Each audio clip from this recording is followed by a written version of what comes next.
Today in Real Life Archives, the perfect bank heist. Today, we're diving deep into an event that, honestly, feels like it was ripped straight from the pages of a Hollywood thriller. But this didn't happen on a movie set. It unfolded in the very real, bustling, sun-baked streets of Fortaleza, the capital of the state of Ceará in northeastern Brazil. We are going to deconstruct what is widely considered to be one of the most meticulously engineered, flawlessly executed crimes in world history. You know, when we think of bank heists, we usually picture chaos, right? Sirens, shouting, broken glass. But this crime? This was characterized not by violence or chaos, but by a staggering, almost terrifying level of patience, precision, and complete, utter silence. 164,755,150. Just let that number sink in for a second. That is the exact figure in Brazilian reals that vanished from the Banco Central. Back when this happened, that was roughly equivalent to 70 million US dollars. It firmly stands alongside the infamous 1987 Knightsbridge security deposit robbery in London as one of the largest, most audacious bank heists on the globe. And here is a detail that is absolutely staggering. The bank's spokesperson later had to admit that the money wasn't even insured. Why? Because the risk of a breach of this magnitude was considered so incredibly small, so mathematically impossible, that they couldn't even justify paying the premiums. They thought they were untouchable. So, this brings us to the absolutely crucial question of this entire explainer. How exactly do you make approximately 3.5 tons of physical cash just disappear? And how do you pull that off without setting off a single alarm, without alerting a single security guard, and without firing a single shot? It sounds like magic, but it wasn't. The answer lies in a masterclass of misdirection and profound engineering that began months and months before the vault floor was ever breached. Part 1. The setup and the facade. A heist of this monumental, earth-shattering scale doesn't just happen overnight. It requires a staging ground, and more importantly, it requires an airtight cover story. About 3 months prior to the theft, the gang rented an empty house right in the city center. And the location? It was situated perfectly, just a couple of blocks away from the Banco Central. Now, they knew they'd be moving heavy equipment, right? So, to avoid even a shred of suspicion, they established a facade. They opened a landscaping company, specifically one that sold natural and synthetic grass, Grama Synthetica. Think about how brilliant that is. It was a stroke of absolute undeniable genius. Because what do landscapers do? They move dirt. This cover perfectly, flawlessly justified their daily activities. Neighbors later reported seeing a crew of men working at this house every single day, loading heavy vans with soil and dirt. To the entire neighborhood, it was literally just a landscaping business going about its normal, boring daily routine.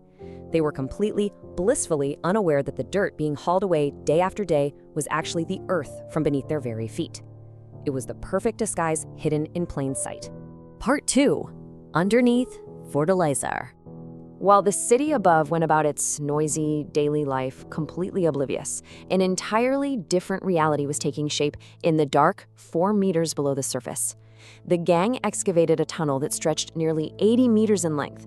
Imagine for a moment the terrifying, suffocating patience required to dig that far underground, directly beneath a highly trafficked, heavy avenue, all while maintaining absolute pin-drop secrecy so the seismographs in the bank wouldn't pick up the vibrations.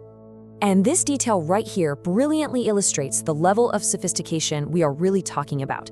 Let's be clear, this wasn't some crude, muddy hole in the ground. They dug a vertical shaft 4 meters deep and then painstakingly excavated a horizontal tunnel that was precisely 70 centimeters wide, just wide enough for a man. To prevent the loose, sandy earth from collapsing in on them, which would have been an instant death sentence, they meticulously reinforced the walls with heavy wood, lining it with plastic and canvas to stop the moisture. They even ran electrical wiring down the entire length of the tunnel to install lighting. And incredibly, you almost can't believe this, they set up their own air conditioning and ventilation systems to survive the stifling, unbearable underground heat of northern Brazil. Seriously, just listen to the words of the local police who had to investigate this subterranean marvel in the aftermath. They said they had sophisticated equipment, including GPS, and experts in mathematics, engineering, and excavation.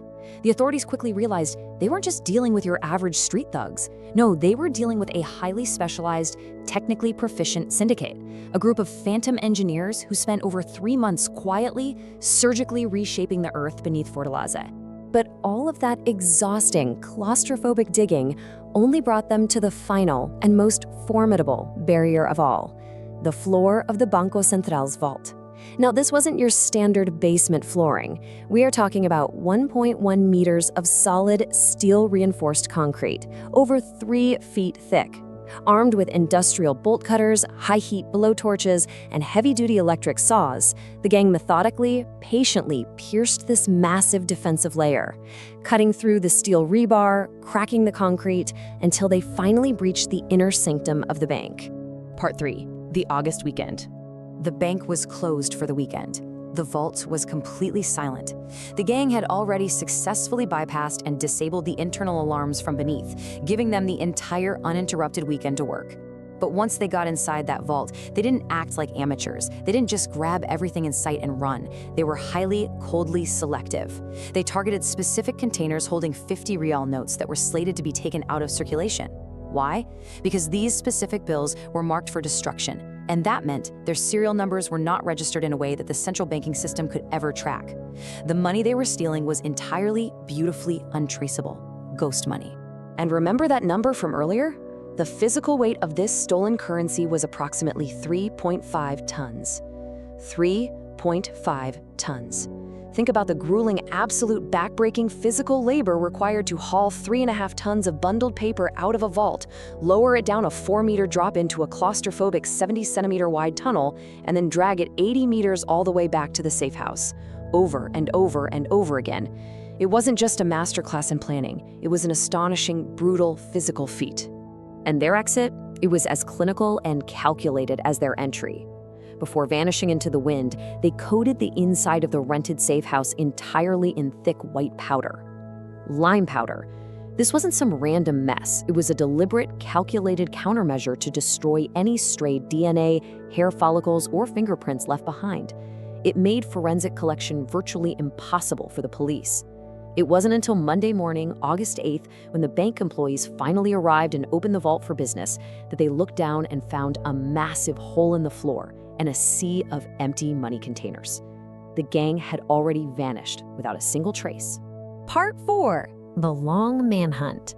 But as is so often the case, the illusion of the perfect crime quickly met the harsh, unyielding reality of a sprawling, relentless police investigation. Because escaping the vault, that was only the beginning. Over the following months and years, the sheer, unimaginable scale of the stolen wealth brought a dark cloud of violence over the perpetrators. Some of the ringleaders managed to evade justice for a time, while others met very violent ends, allegedly falling victim to internal, bloody disputes over the untraceable money, or being targeted by rival criminal factions who wanted a piece of the pie. Yet, the law never stopped looking. They never closed the file. Finally, in September 2018, a full 13 years after the heist took place, the suspected mastermind, Raimundo Laurindo Barbosa Neto, was finally arrested in Boa Viagem, 222 kilometers away from Fortaleza. So let's look at the hard data of the aftermath, because it is fascinating. Out of the 164.7 million reais stolen, authorities only managed to recover about 45 million. That was recovered in raw cash, movable goods, and various real estate properties bought to launder the funds. The original nucleus of the gang consisted of about 36 core members, and over the years, 15 distinct, massive criminal cases were generated by the courts comprising over 150 volumes of complex legal documents. Heavy, life-altering sentences were handed down. For instance, Raimundo Laurindo received 17 years, while another central key figure, Antonio Josevan Alves dos Santos, known in the underworld as Alemão, was sentenced to over 49 years in federal prison and slapped with a fine of 6.5 million reais. The fallout was immense. Part 5. A cinema legend. A crime of this sheer magnitude, featuring such breathtaking audacity, patience, and intelligence, naturally transcended the dusty police bladders. It seeped deeply into the cultural mythology of Brazil. By the year 2011, the story had made its inevitable way to the big screen. The Brazilian thriller film Assalto ao Banco Central, directed by Marcos Paulo, was released to the public, and it was a hit, drawing over 325,000 spectators to the theaters in its opening weekend alone. People were captivated by the legend. But it is absolutely fascinating to see how reality and fiction diverge here, because the real-life heist, as we've discussed, was defined by its methodical, entirely bloodless execution, a quiet landscaping facade, silent digging, and a sterile, clinical white powder cleanup. However, to translate a story like this into a gripping cinematic thriller, the film industry felt the need to inject dramatic, loud shootouts, deep internal betrayals, and explosive, fiery confrontations. The irony is, the true story was almost too quiet, too dangerously perfectly competent to work as a traditional action movie. Reality was stranger and much quieter than fiction. Which brings us to a final lingering thought to ponder as we wrap up. The syndicate successfully moved 3.5 tons of earth, completely undetected. They bypassed over a meter of solid steel and concrete, and they vanished into thin air with millions in untraceable cash without a single drop of blood spilled in the act itself. But when you look at the masterminds who spent decades looking over their shoulders in paranoia, facing incredibly long, crushing prison sentences, or meeting violent, brutal ends in the criminal underworld, we have to ask ourselves, does the perfect crime truly exist? I'll leave that for you to decide.